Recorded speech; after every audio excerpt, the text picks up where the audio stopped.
सरकार भारतीय जनता पार्टी की थी उस टाइम पे, थोड़ी सी चंद वोटों से मुझे बेईमानी से गिनती में हरा दिया। मुझे गिनती का तजर्बा नहीं था और मुझे हरा दिया गया।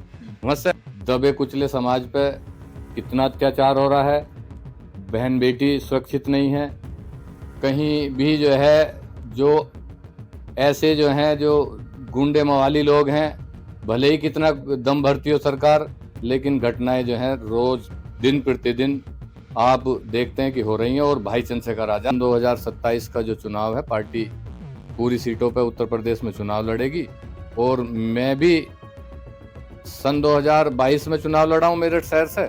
अगर पार्टी ने जो है आदेश करा कि आप जो है चुनाव लड़ेंगे, तो मैं भी जो है चुनाव लड़ने के लिए, अगर आदेश होगा तो चुनाव लड़ूं। और दबे कुचले समाज के लिए एक भीम आर्मी का जो अराजनीतिक संगठन गठन करा, उसको हमने नज़दीक से देखा। देखने के बाद में कि उसमें एक आस जगी कि भाई चंद्रशेखर आज़ाद जो इस देश में सरकार उत्पीड़न कर रही है समाज के अंदर, उसको अगर न्याय दिला सकते हैं, उसकी आवाम की मदद कर सकते हैं, तो एक भाई चंद्रशेखर आज़ाद हैं। नमस्कार, कानूनी जंग न्यूज नेटवर्क में आपका स्वागत है।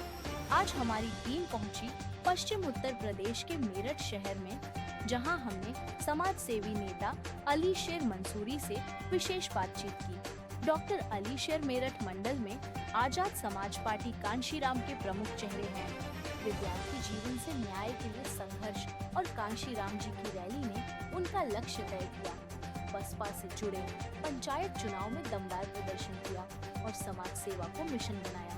अब वे आजाद समाज पार्टी कांशीराम के मेरठ मंडल प्रभारी हैं।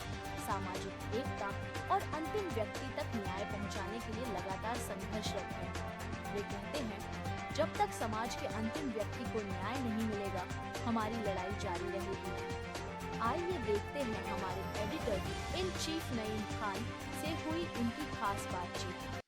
नमस्कार, आज हमारी कानूनी जंग की टीम पहुंची है उत्तर प्रदेश के जिला मेरठ और बात करते हैं एक ऐसी शख्सियत से जिनकी जर्नी राजनीति से शुरू हुई है और कितना समय हो गया है उनको राजनीति में आए हुए, राजनीति करते हुए, और किस-किस पार्टी में, किस-किस रास्ते से, किस-किस दौर से निकले। उनका नाम अली शेर है। डॉक्टर अली शेर के नाम से वो जाने जाते हैं और कौन-सी किस विधानसभा से आते, पूछते हैं उनसे उनकी मुँह ज़बानी उनके जर्नी के बारे में। जी, अस्सलाम वालेकुम। वालेकुम।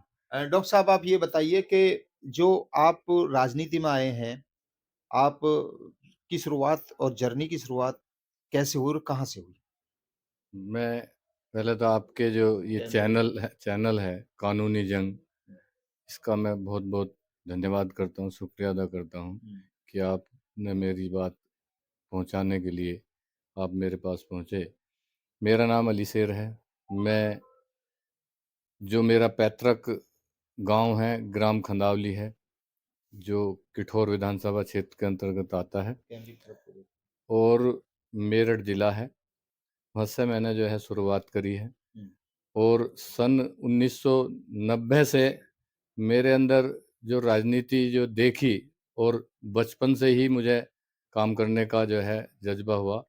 तो उस टाइम पे दौर चल रहा था, ये चक्कर था जनता दल का। बहुत देश के अंदर जोर शोर से जो है विपक्ष आवाज उठ रही थी, उसमें जो है उस चुनाव में प्रचार में मैंने भाग लिया। तो राजनीति की शुरुआत जनता दल से हुई आपकी? शुरुआत नहीं हुई, वो तो एक बालकपन था, उसमें मैं जो है सीखने के लिए मैंने जो है प्रचार में भाग लिया। शुरुआत नहीं कह सकता मैं उसे। सोच की शुरुआत से जो है राजनीति की बाद में जो शुरू हुई। राजनीति जन्म हुआ दिमाग में, वो आपका जनता दल से है। जी। जी। इसके बाद में आप जानकारी सूत्रों के अनुसार जानकारी मिली है कि आप जो है बसपा पार्टी में रहे। सबसे पहली शुरुआत आप बसपा में जुड़े हुए थे बहन मायावती जी से। जब शुरुआत हुई तो जैसे-जैसे उम्र मेरी बढ़ी, तो मान्यवर काशीराम जी और बहुजन समाज पार्टी का, क्योंकि हमारे ही क्षेत्र में 89 के टाइम जो है बहुजन समाज पार्टी ने विधानसभा में प्रत्याशी उतारा, क्रांतिकारी त्यागी जी थे, पांची के रहने वाले। उन्होंने, उनके संपर्क में हम फिर आए। आने के बाद हम जो है चले और चलने के बाद चलते रहे और 1995 के अंदर जब बहन जी मुख्यमंत्री बनी और पार्टी का और वजूद बढ़ा, तो हमने उसमें सक्रिय भूमिका निभानी शुरू कर दी। क्या पद था आप बसपा पार्टी में, आपके पास में क्या पद था? शुरू में जब बहुजन समाज पार्टी में शुरू करे तो विधानसभा, खरकोदा विधानसभा लगती थी उस टाइम पे, उसमें जो है विधानसभा उपाध्यक्ष का पद मुझे जिम्मेदारी मिली। इसके बाद में आपने आजाद समाज पार्टी की तरफ रुख किया, तो इसका क्या कारण रहा कि पार्टी बसपा छोड़ने के बाद में आजाद समाज पार्टी में आपने कदम रखा? देखिएगा, उससे पहले एक सवाल है, सियासत के टाइम, लंबे टाइम तक मैं बहुजन समाज पार्टी के बहुत सारे विभिन्न पदों पर रहा और एक हमारी मजबूत टीम थी खरकोदा विधानसभा के अंदर, तो वहाँ बीजेपी का बहुत बड़ा वर्चस्व था। 3 बार का सिटिंग विधायक थे, मंत्री थे, तो हमारे अंदर जुनून ये था कि हम जो है यहाँ बहुजन समाज पार्टी का बहन कुमारी मायावती और काशीराम जी का झंडा यहाँ बुलंद करेंगे।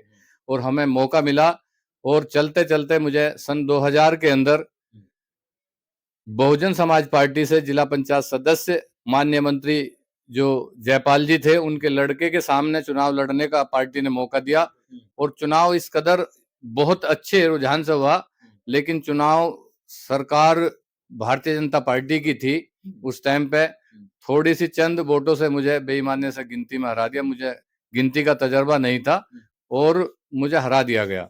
मुझसे मेरा थोड़ा सा सियासत थोड़ा सा कम हुआ, विश्वास टूटा। हाँ, विश्वास टूटा और टूटने के बाद मैं थोड़ा सा बैक हो गया।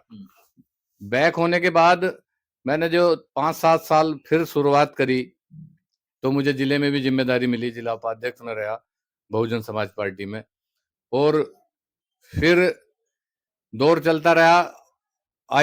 सरकार में जो है, सरकार जब 2007 में सरकार रही, उसमें भी जिम्मेदारी रही मुझे जिला महासचिव की। चलते चलते सफर में जो है बहुजन समाज पार्टी का जो कारवा था, जो मान्यवर काशीराम जी ने बहुत बिरादरियों को, बहुत समाज को जोड़ करके इस देश के अंदर खड़ा किया, उसको बहन कुमारी मायावती सन 2007 के बाद जो है आहिस्ता आहिस्ता उसे कमजोर करना शुरू कर दिया। लोगों को जो जोड़ा काशीराम जी ने, वो टूटना शुरू हो गए और पार्टी जो है वजूद में आना आहिस्ता आहिस्ता इस प्रदेश के अंदर, इस देश के अंदर कम होना शुरू हो गई। और जिस पार्टी के विचार, जो हमारे मान्यवर काशीराम जी के जो विचार थे, उनको लेकर के जो चल रहे थे, बहन कुमारी मायावती जी ने उसे कमजोर किया। इसी वजह से पार्टी से जो है थोड़ा सा मोह भंग हुआ, क्योंकि जो दलित दबे कुचले समाज की इस देश के अंदर आवाज थी, मान्यवर काशीराम जी ने जो जगाया था। मैं आपको शॉर्ट में बता दूं कि मान्यवर काशीराम जी इस देश की जो शख्सियत थी, जो जितने भी हमारे महापुरुष हुए हैं, चाहे उसमें बाबा साहब डॉक्टर भीमराव अम्बेडकर हुए, उन विचारों को लेकर के जब मान्यवर काशीराम जी ने इस देश के अंदर काम करा, उन्होंने पार्टी बनाई, उन्होंने जो दबे कुचले समाज को एक साथ जोड़ने के लिए उन्होंने महसूस कहा कि हम बिना राजा के, बिना सत्ता के किसी का भला नहीं कर सकते। आज के अंदर ये मौका आया दबे कुचले समाज को कुछ इस देश के अंदर देने के लिए, तो बहन कुमारी मायावती जी उस पर जो है, उस चीज पे जो है कामयाब नहीं हो पाई। इस वजह से पार्टी का गिराफ गिरा और मैंने भी पार्टी से सन 2000 दूरी बनाने का काम करा। इसके बाद में फिर चंद्रशेखर आजाद की पार्टी, आजाद समाज पार्टी ने जन्म लिया। उसकी तरफ रुख करने का कारण क्या रहा? किसी और पार्टी में भी जा सकते थे आप, बहुत पुरानी और बड़ी-बड़ी पार्टी हैं। देखिएगा, इस देश के अंदर जो है, आप जानते हैं कि भारतीय जनता पार्टी का जैसे ही शासन शुरू हुआ प्रदेश के अंदर और देश के अंदर, तो जो दलित उत्पीड़न है, जो हम दबे कुचले समाज से आते हैं, जो इस देश के अंदर उत्पीड़न जो बढ़ना शुरू हो गया। सन 2007 में ये नहीं कहते कि बहन कुमारी मायावती ने शासन नहीं दिया, शासन तो अच्छा दिया, लेकिन उसके बाद जिन लोगों को जोड़ा था, उनको तोड़ के जो काम किया, तो सरकार का जब उत्पीड़न शुरू हो गया और बहन कुमारी मायावती सत्ता के बाहर आने के बाद में उनकी आवाज को, उनके पास जाना, उनके दुख दर्द को देखना बंद कर दिया। तो एक कांड हुआ था यहीं सहारनपुर के अंदर, जो गांव का नाम है सब्बीरपुरा। उसमें जो कांड हुआ, उसमें जाने के बाद बहन जी गई तो, मैंने भी लिखा था, बहन जी को फैक्स करा था, उसमें गई, लेकिन भाई चंद्रशेखर आजाद ने उसमें अपनी ज्यादा अहम भूमिका निभाई और दबे कुचले समाज के लिए एक भीम आर्मी का जो अराजनीतिक संगठन गठन करा, उसको हमने नजदीक से देखा। देखने के बाद में कि उसमें एक आस जगी कि भाई चंद्रशेखर आजाद जो इस देश में सरकार उत्पीड़न कर रही है समाज के अंदर, उसको अगर न्याय दिला सकते हैं, उसकी आवाम की मदद कर सकते हैं, तो एक भाई चंद्रशेखर आजाद हैं। इस वजह से उनसे जुड़ने का काम। अभी मिली हुई है। मेरठ जो मंडल है, हम्म, जिसके अंदर पूरा कमिश्नरी है ये, उसके अंदर मुझे मंडल प्रभारी और एक भाईचारा कमेटी है हमारी, उसके अंदर काम करने का मौका दिया गया है। 2027 में विधानसभा चुनाव जो आ रहे हैं, क्या आगामी होने वाले विधानसभा के चुनाव की तैयारी तो आप नहीं कर रहे धीरे धीरे किसी सीट से, किसी विधानसभा सीट से? देखिए, मैं पार्टी का काम कर रहा हूँ, पार्टी में सक्रिय रूप से जो है, मुझे सन 2022 के अंदर भाई चंद्रशेखर आजाद ने कहा कि भाई पार्टी का प्रचार प्रसार होना और आपको जो है 48 मेरठ शहर जो सदर विधानसभा है उससे आपको चुनाव लड़ना है। भाई साहब का पार्टी का आदेश हुआ, मैंने जो उसमें चुनाव लड़ने का काम किया। आगामी होने वाले चुनाव की भी तैयारी है आपकी विधानसभा की? देखिएगा, ये तो अभी मैंने आपसे फिर बताया, मुझे मंडल में जिम्मेदारी दी गई है और उसकी जो है जितना मुझे काम दिया गया पार्टी का, उसको मैं बखूबी निभा रहा हूँ। आने वाला जो समय होगा, सन 2027 का जो चुनाव है, पार्टी पूरी सीटों पे उत्तर प्रदेश में चुनाव लड़ेगी और मैं भी सन 2022 में चुनाव लड़ा हूँ मेरठ शहर से। अगर पार्टी ने जो है आदेश करा कि आप जो है चुनाव लड़ेंगे, तो मैं भी जो है चुनाव लड़ने के लिए, अगर आदेश होगा तो चुनाव लड़ूंगा। पार्टी अगर सत्ता में आती है, विधानसभा चुनाव में सत्ता में आती है, तो अपनी पार्टी, हर पार्टी अपने एजेंडे उतारती है, तो क्या एजेंडे हैं आपकी पार्टी के और क्या नए एजेंडे होंगे जो अभी तक नहीं उजागर करे आपकी पार्टी? देखिएगा, ये तो मिशन है, आजाद समाज पार्टी एक मिशन है और जिस देश के अंदर जो दबा कुचला समाज है उसका ये नेतृत्व करता है, चाहे वो किसी भी समाज से हो, मुस्लिम समाज से भी चाहे दबा कुचला समाज हो, उसका नेतृत्व करता। उसका जो भाई चंद्रशेखर आजाद मिसाल हैं, जो सरकार बहुजन समाज पार्टी जो मान्यवर काशीराम जी की सोच थी, उस सोच को लेकर के, उस विचार को लेकर के सरकार में काम करेंगे। दबे कुचले समाज को जो भी फायदा होगा, चाहे वो स्वास्थ्य के प्रति हो, चाहे विकास के प्रति हो, चाहे उसके आर्थिक से संबंधित हो, यानी कि जो, या लॉ एंड ऑर्डर हो, जो मान्यवर काशीराम जी का सपना था, उस सपने को साकार करेंगे भाई चंद्रशेखर आजाद, अगर उन्हें मौका मिला सरकार में जाने का। ये भी सरकार है, योगी बाबा की सरकार है, लॉ एंड ऑर्डर मजबूत नहीं है? ये तो बहुत भली भांति जानते हैं कि दबे कुचले समाज पे कितना अत्याचार हो रहा है, बहन बेटी सुरक्षित नहीं है, कहीं भी जो है, जो ऐसे जो हैं, जो गुंडे मवाली लोग हैं, भले ही कितना दम भरती हो सरकार, लेकिन घटनाएं जो हैं रोज दिन प्रतिदिन आप देखते हैं कि हो रही हैं और भाई चंद्रशेखर आजाद उसमें शरीक हो रहे हैं। आप हर जगह देखते हैं कि उस उत्पीड़न के सामने खड़े हुए हैं। आप विधानसभा का चुनाव लड़के जीत कर आते हैं, तो सबसे पहले आपके पर्सनल एजेंडे क्या होंगे? पर्सनल, जो आपके मतलब जो आदमी इंसान सोचता है कि मैं अगर जीतता हूँ तो मैं ये करूंगा, क्या एजेंडे होंगे आप? मैंने आपसे पर्सनल एजेंडे, पार्टी से अलग। मैंने आपसे बताया कि मैं एक पार्टी का सिपाही हूँ, आजाद समाज पार्टी का कार्यकर्ता हूँ और इसके एजेंडे उसी से तय होंगे जो पार्टी चाहेगी, जो मिशन चाहता है। मैंने तुमसे बताया कि जो मिशन है, इस जिस विधानसभा क्षेत्र में लड़ेंगे, उसमें जो है कोशिश ये होगी कि जो वहाँ वर्तमान की समस्याएं हैं, उसका समाधान करने की जो है हम पूरी कोशिश करेंगे।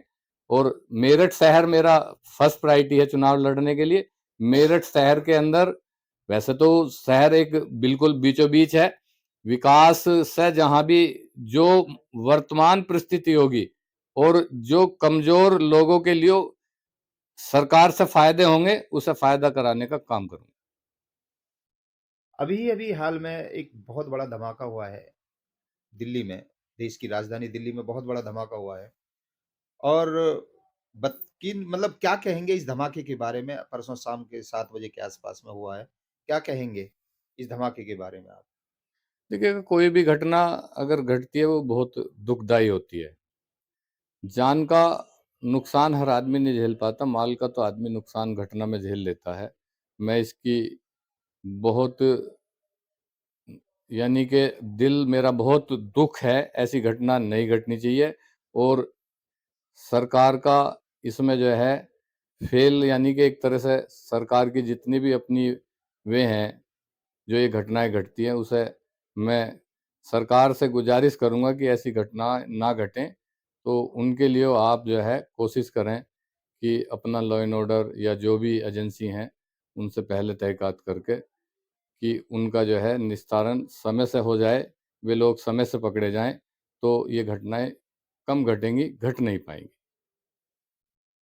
हमारे चैनल द्वारा कोई और और संदेश देना चाहते हैं जनता को अपनी तरफ से आप? देखिएगा, आज मैं आज़ाद समाज पार्टी का ज़िम्मेदार साथी हूँ और आपके चैनल से जो पश्चिम उत्तर प्रदेश के अंदर आज़ाद समाज पार्टी की बहुत बड़ी रैली संविधान के संविधान के संबंध में मुजफ्फरनगर जीआईसी इंटर कॉलेज मैदान में 26 नवंबर को जो महारैली होने जा रही है, जहां भी जो भी मेरी आवाज़ सुने, उसमें भाई चंद्रशेखर भाई के हाथ मजबूत करने के लिए और भाई चंद्रशेखर आज़ाद को सुनने के लिए कि वे क्या चाहते हैं आवाम के दबे कुचले समाज के लिए और क्या उनका आगे एजेंडा है, उसे सुनने के लिए वहाँ ज़्यादा से ज़्यादा 26 नवंबर को पहुँचें। मेरा सभी से गुजारिश है, पश्चिम उत्तर प्रदेश में बहुत बड़ी रैली होने जा रही है। तो ये थे डॉक्टर अली शेर साहब जिन्होंने अपनी विचार रखे, अपने सारे आंकड़े बताए। मैं अगर चुनाव लड़ता हूँ या पार्टी लड़ती है, जीत कर आती है तो क्या एजेंडे होंगे, क्या मेरे पर्सनल एजेंडे होंगे। और इसी के साथ मैं कैमरामैन दीपक के साथ एन के चौधरी, नमस्कार।